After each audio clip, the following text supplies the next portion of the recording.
देशाच्या सर्वोच्च न्यायालयाच्या सरन्यायाधीशांनी इथल्या युवांसाठी एक शब्द वापरला, कॉकरोच. आणि त्या शब्दाचे काय पडसाद आपल्याला देशात पाहायला मिळाले, त्या पडसादांची संपूर्ण जगभरात चर्चा झालेली आहे. माझ्या मागे सध्या 2 प्रोटेस्ट सुरू आहेत, दोन आंदोलनं आहेत. एक इकडेसुद्धा सुरू आहे आणि एक इकडेसुद्धा सुरू आहे. अशी ही 2 वेगवेगळे मंडप आहेत. दोन्ही ठिकाणी जे विद्यार्थी आहेत त्या विद्यार्थ्यांचे आंदोलनं सुरू आहेत.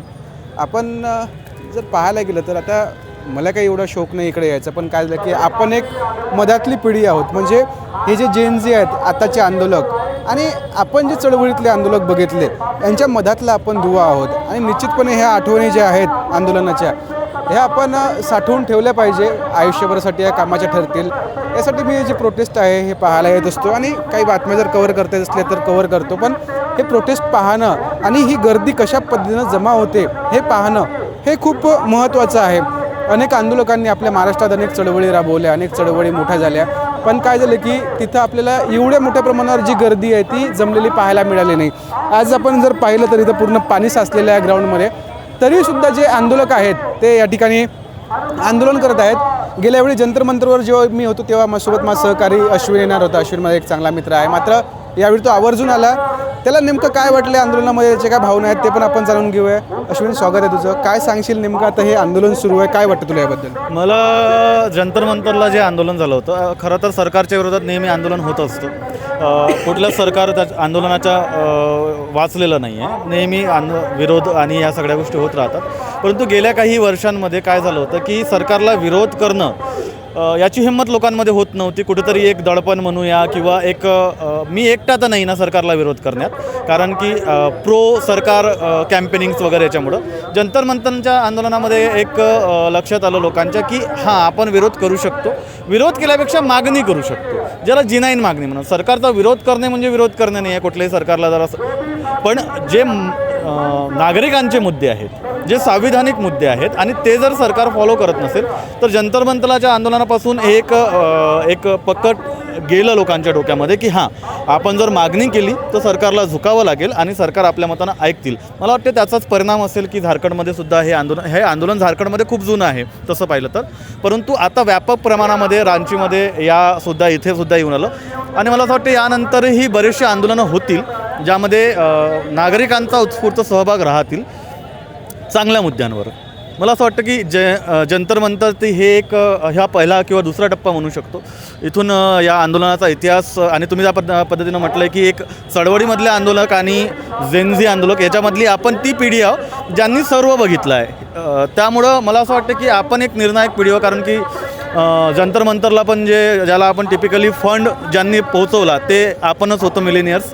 त्याच्यामुळं पुढे इथून भारतातील आंदोलकांची परिस्थिती किंवा मला वाटतं चित्र वेगळं राहील. या 2014पासून किंवा त्याच्या 1990पासूनचंही जर बघितलं, कारण यूथ पिढी आहे, टेक्नॉलॉजीसोबत अपग्रेड झालेली पिढी आहे आणि यांना सर्वच माहिती आहे.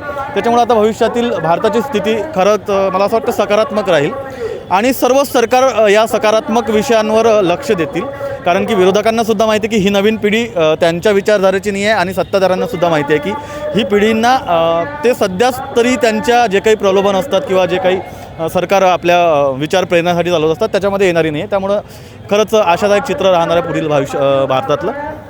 इथं जर आपण पाहिलं तर जंतर मंतरवर ज्या पद्धतीनं अभिजित दिपकेचं नाव पुढे आलं होतं, तसं या मागे जे उपोषण सुरू आहे, उपोषणाचा मंडप आहे, त्या ठिकाणी देवेंद्र महतो नावाची एक महत्त्वाची व्यक्ती आहे, ती त्या ठिकाणी उपोषणाला बसलेली आहे. ही काही साधी व्यक्ती नाही आहे. ही व्यक्ती यापूर्वी लोकसभेला उभी होती, विधानसभेला उभी होती. लोकसभेला महत्त्वाचं म्हणजे 1,25,000च्या आसपास त्या व्यक्तीला वोटिंग मिळालेलं होतं. खूप वैचारिक व्यक्ती आहे. आताही त्या ठिकाणी ती जेव्हा उपोषण करते, त्यांची तब्येत ठीक नाही तर त्यांच्या हातात भारताचं संविधान आहे. आणि काय झालेलं आहे की हे जे आंदोलन संघटित आहे, ठीक आहे, इथे 2 भाग जरी पडलेले असले तरी या ठिकाणी तुम्हाला कुठलं चुकीचं बॅनर दिसणार नाही, कुणावर टीका दिसणार नाही. यांचं काय म्हणणं आहे की आम्हाला सिस्टीममध्ये बदल हवा आहे. ही जी व्यवस्था चुकलेली आहे. आता झालं काय आहे की JPSC आणि JSSC या 2 एक्झाम म्हणजे झारखंड स्टाफ सिलेक्शन कमिशन आणि JPSC ह्या 2 एक्झाम ज्या आहेत त्या फुटलेल्या आहेत. तर म्हणजे झारखंड पब्लिक सर्व्हिस कमिशन आणि झारखंड पब्लिक सर्व्हिस कमिशनमधून आपण काय करतो की जे फर्स्ट क्लासचे अधिकारी असतात त्यांची त्यामधून भरती होते आणि JSSCमधनं जे ब आणि क हे जे B आणि D वर्गातले जे अधिकारी असतात कर्मचारी असतात त्यांची नियुक्ती होते. तर ह्याच दोन परीक्षांमध्ये जो आहे तो घोळ झालेला आहे, मोठ्या प्रमाणावर पैशांची अफरातफर झालेली आहे असं सुद्धा या युवकांचं म्हणणं आहे.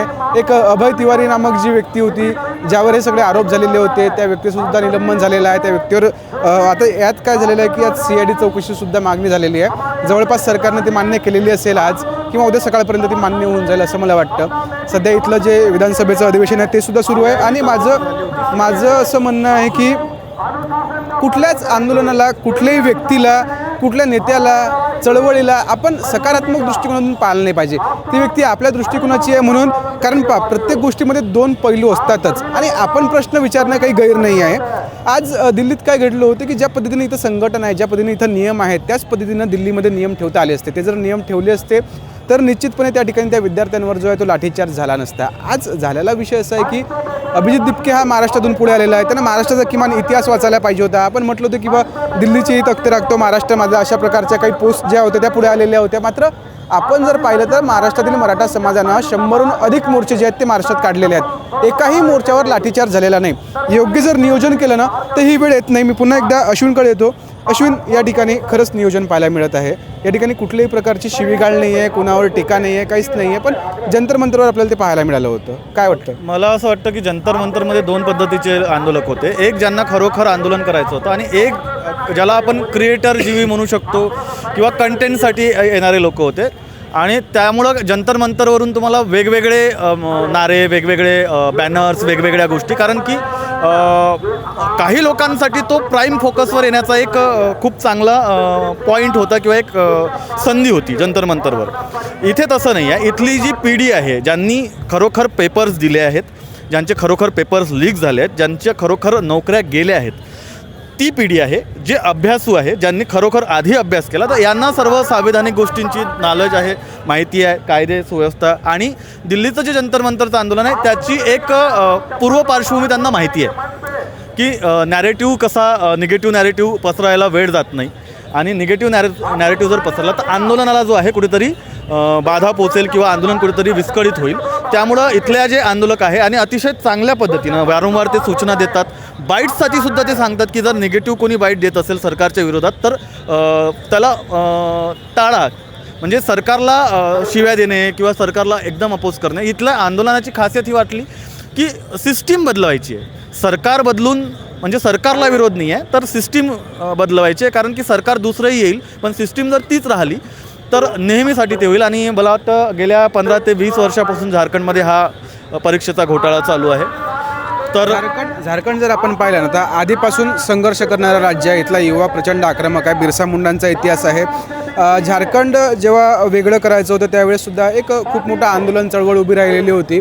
सध्या हेमंत सोरेन जे आहेत, शिबू सोरेन यांचा जो मुलगा आहे हेमंत सोरेन, ते या ठिकाणचे मुख्यमंत्री आहे. काँग्रेसचा पाठिंबा आहे, डाव्या विचारसरणीचे आहेत वगैरे. आणि ज्या पद्धतीनं राहुल गांधींनी दिल्लीमध्ये त्या खासदारांना पाठवलेलं होतं त्याच पद्धतीने या ठिकाणी सुद्धा पाठवायला हवं होतं. थोडंसं एखादा जर तुम्ही फोन वगैरे केला ना तर त्या एका फोनमुळे तुमचं काही असं बिघडणार नाही. या ठिकाणी सोरेन सरकारला एखादा तुम्ही फोन करा, त्यांना सांगा यांच्या मागण्या मान्य करा वगैरे, कारण हे विद्यार्थी आक्रमक नाही आहेत. यांचं कुठलं तुमचं निलंबन नको आहे, राजीनामा नको, काही नको, फक्त सिस्टीममध्ये बदल पाहिजे त्यांना. ते मागे काहीतरी आहे, इंडिया की आवाज़ मन की बात करे पर हिंदू मुस्लिम न करे, इससे मुद्दा भटकता है, असं काहीतरी या ठिकाणी एक बॅनर आहे इंडिया की आवाजचं. तर काय होतं की इथले बरेचसे बॅनर्स आणि बऱ्याचशा गोष्टी विस्कळीत झाल्या आणि स्थानिक काँग्रेसचे लीडर्स, स्थानिक काँग्रेसचे आमदार वगैरे या ठिकाणी भेट घेऊन दिलेत. ते वारंवार येतात. स्थानिक पक्षांचा, स्थानिक नेत्यांचा या आंदोलनाला पाठिंबा आहे, प्रत्येक पक्षाचा, म्हणजे ते BJPचे असो किंवा काँग्रेसचे असो. सरकारने सुद्धा एक सांगितलं आहे की यावर लाठी हल्ला, आम्ही लाठीचार्ज करणार नाही या विद्यार्थ्यांवर. त्यामुळं या आंदोलनाची एक चांगली बाजू म्हणता येईल सरकारकडून पण. फक्त वाटाघाटी कोण्या लेवलला आता जातात आणि वाटाघाटी कशा होतात आणि सरकार मागण्या मान्य करण्यात किती सकारात्मक आहे ते हे येणाऱ्या पुढील दिवसामध्ये आपल्याला माहीत पडेल. या आंदोलनातली एक सकारात्मक बाब आहे की सरकारनं या विद्यार्थ्यांना पहिल्या दिवसपासून या विद्यार्थ्यांच्या संपर्कात होतं. यांचं एक शिष्टमंडळ जे आहे त्या शिष्टमंडळांशी सरकार जे आहे ते वारंवार संपर्कात आहे. त्यांच्या प्रकृतीची विचारपूस सुरू असते वगैरे वगैरे. सरकारनं जे करायचं ते सरकारची भूमिका बजावलेली आहे. फक्त जी ठोस पाऊलं आहेत ते सरकार का नाही उचलत आहे याकडे सध्या म्हणजे एक संशयाचं वातावरण या ठिकाणी तयार झालेलं आहे. रात्रीचे जवळपास 9:30-10 वाजलेले आहे. मागे जर आपण पाहिलं त्यांच्या सूचना सुरू आहेत, मीडियाकर्मींनासुद्धा सूचना आहेत की एखादी व्यक्ती जर कुणाला मुद्दामून टार्गेट करत असेल तर कृपया त्याला आमच्याकडे पाठवा. त्याची तिथं समजूत घालण्याचं कामसुद्धा सुरू आहे. एक व्यक्ती जी होती तिनं पूर्ण मास्क घातलेलं होतं पूर्ण चेहऱ्याला. त्या व्यक्तीलासुद्धा त्यांनी मंचावर बोलून समज दिलेली आहे की चुकीचं कुठलं कृत्य या ठिकाणी करू नका, कारण तुम्ही जर आज बाईट दिला, तो जर मीडियामध्ये पसरला तर या आंदोलनाची जी आहे ती बदनामी होईल.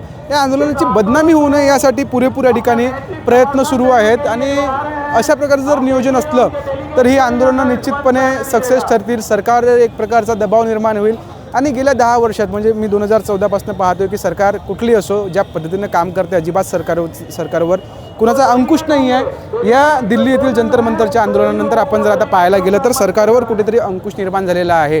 2014 नंतर भारतीय जनता पक्षाच्या केंद्रीय मंत्रिमंडळातला एक पहिला राजीनामा आपल्याला पाहायला मिळाला, तो सुद्धा या कॉक्रोच जनता पार्टीच्या आंदोलनामुळे. त्या ठिकाणी जे काही त्या ठिकाणी युवा वर्ग तयार झाला होता, पूर्ण एकत्रित आला होता, त्यांनी ज्या पद्धतीनं प्रोटेस्ट केलं, मी पहिल्यांदा असे जे नारे होते, जे पोस्टर होते, ते मी या 30-32 वर्षाच्या काळात मी पहिल्यांदा पाहिलेले आहेत. तर एकूणच या आंदोलनात पुढं काय होतं पाहूयात. धन्यवाद.